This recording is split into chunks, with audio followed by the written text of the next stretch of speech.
Hi, welcome back to another Crypto Dave video. So today I'm doing episode 2 of my crypto passive income for 2020. Now apologies, this is a few days late. If you watched the first episode, you'll know basically what I'm doing is looking at different passive income streams within crypto. So that includes stuff like staking coins, masternodes, crypto interest accounts, stuff like that.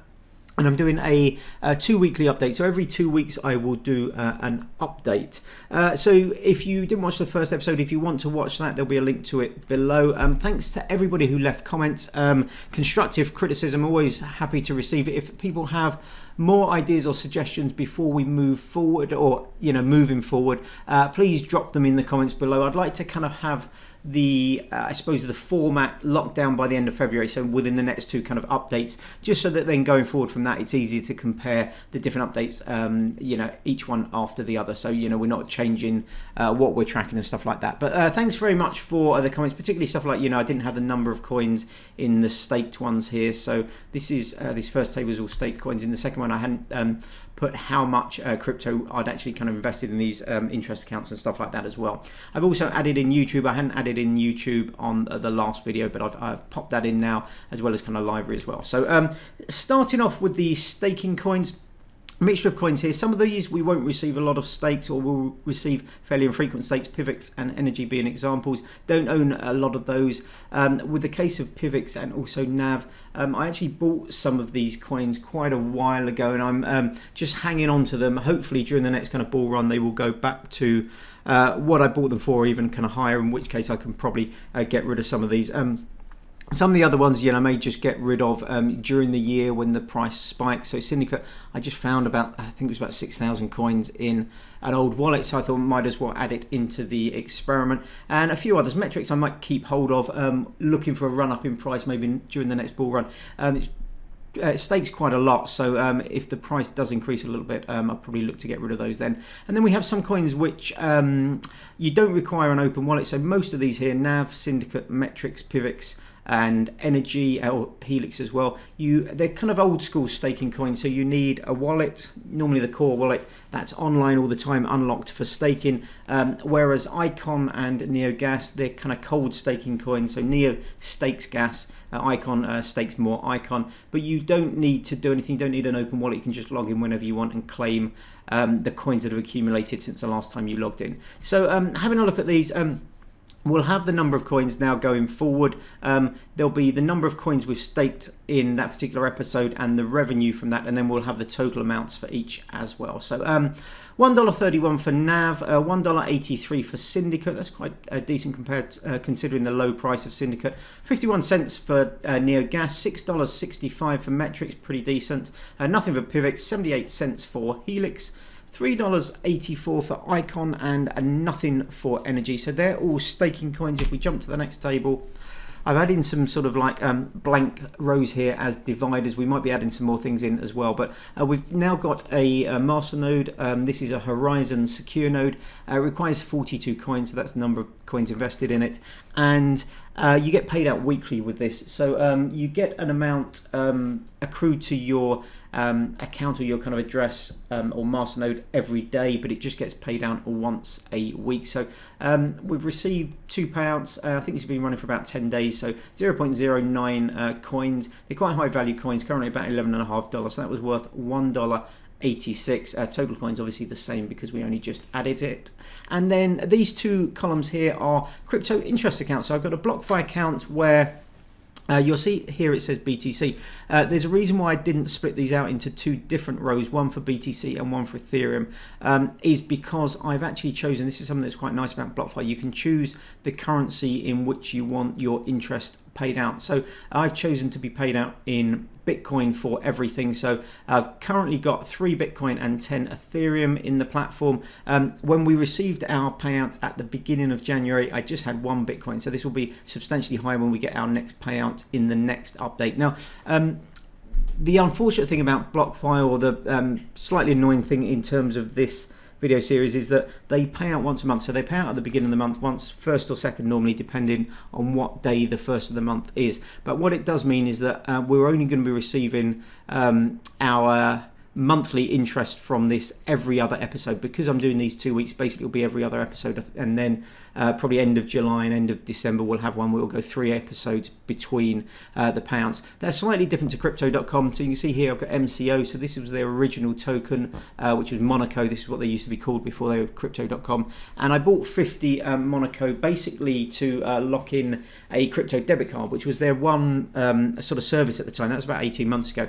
Now just received notification last week that they are now shipping out in Europe and the UK. So I should be receiving that in the next kind of week or so. I'll do a review once that actually kind of comes through. But I'm just locked these 50 MCO in a 3-month contract, which I tend to kind of just roll over every 3 months. So they pay out every week. So I've received in this last 2 weeks 0.072 worth 34 cents. Again, it's only 50 MCO, so not a huge amount. But I am planning to put some more crypto into crypto.com, so they'll go on to different lines because they're paying out in their own currencies. And I'm probably going to put 1 Bitcoin, and maybe I might do a few Ethereum as well. Now crypto.com, unlike Blockfi, one of the reasons I like Blockfi so much is because you don't need to invest in their own kind of token or anything like that to benefit from the best rates.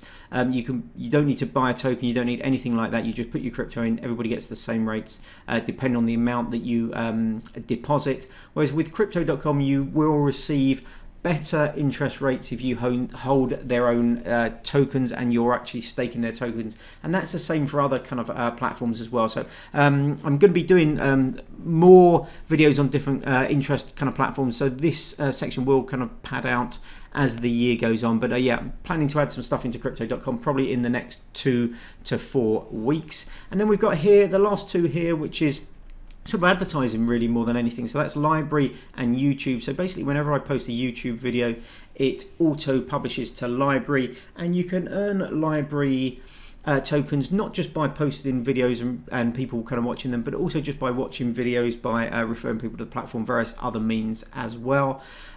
So these two I put down as kind of passive income. Now some people will say, well, you're having to create videos, which is true. I am creating new videos, but the vast majority of this kind of YouTube revenue, and also the Library revenue, because these channels are synced basically. Whenever I publish to YouTube, it goes onto Library as well, are coming from sort of older videos. So a lot of the YouTube revenue actually is coming from videos that I published back in 2017, 2018. So I've decided to add these into the as passive income. You know, whether you agree with that or not, you know, you may not, but anyway, I'm going to add these in. So I've added the YouTube kind of revenue in. I forgot to do this on the last update, so apologies for that. So anyway, $1.86 for the Horizen securenode. Will be a little bit more over a 2-week period, so that should probably be about $2 or so. Blockfi, nothing, because we only receive our payouts, as I mentioned, at the beginning of each month. So there'll be our our January payment, which comes in at the beginning of February, which will be tomorrow, which will be the next update video. 34 cents for crypto.com. As I said, only a tiny amount of crypto actually invested at the moment. And then $14.11 from Library and $9.36 from YouTube. So that's a grand total over this episode, the last 2 weeks, of $40.59. If we jump to the graph, you can see substantially down, probably about half of what we received in the last one. But don't forget, in the last update, we actually received our Blockfi. So this was our first Blockfi payout. Now that was for only 1 Bitcoin and no Ethereum, so it will be substantially higher in the next update. But what we will see, I think particularly until I get more crypto into some of the other lending platforms, is that every 2 weeks, so we'll have like a high payout which will cover the first of each kind of month, or the first couple of days of each month, where we get our Blockfi payout. Then the next update will be substantially lower, then we'll have another high one, then substantially lower. But as long as the overall trend, not update to update, but the overall trend over the kind of a period of time is upwards, I shall be happy. So that's it for this update. Please let me know if you have more suggestions. Thanks very much for the suggestions that you posted before. A lot of people posted suggestions for coins or for other kind of like platforms and stuff like that. Now I am looking into stuff all the time, so do continue to kind of post those if you think there are other ones that you would like me to look at. And there's no guarantee that I'll add them, but if it's something of interest, I might take a look at it. And then finally, before I finish, just a word of warning. Quite a sad story, but one of my subscribers reached out to me earlier to say that they'd actually gone onto what they thought was an official ledger website, but it wasn't. So if you are logging into any kind of crypto site, stuff like that, please do be careful, be very, very careful to make sure you're logging into the correct one. This was basically a phishing site, so it looks like a ledger, a kind of ledger web wallet, and it asks you to put in your seed phrase from your ledger device, and then of course once they've got that, they can empty your crypto. So a very sad story there for the chap who lost some crypto. But so please do be careful when you are logging into sites. You know, if you need to take a bit more time to just double check, go online, double check that it's a genuine kind of site, please do so. Anyway, thanks very much for watching. Hopefully I will see you on the next video. If you can give me a thumbs up, that would be fantastic. But until then, have a great day. Bye bye.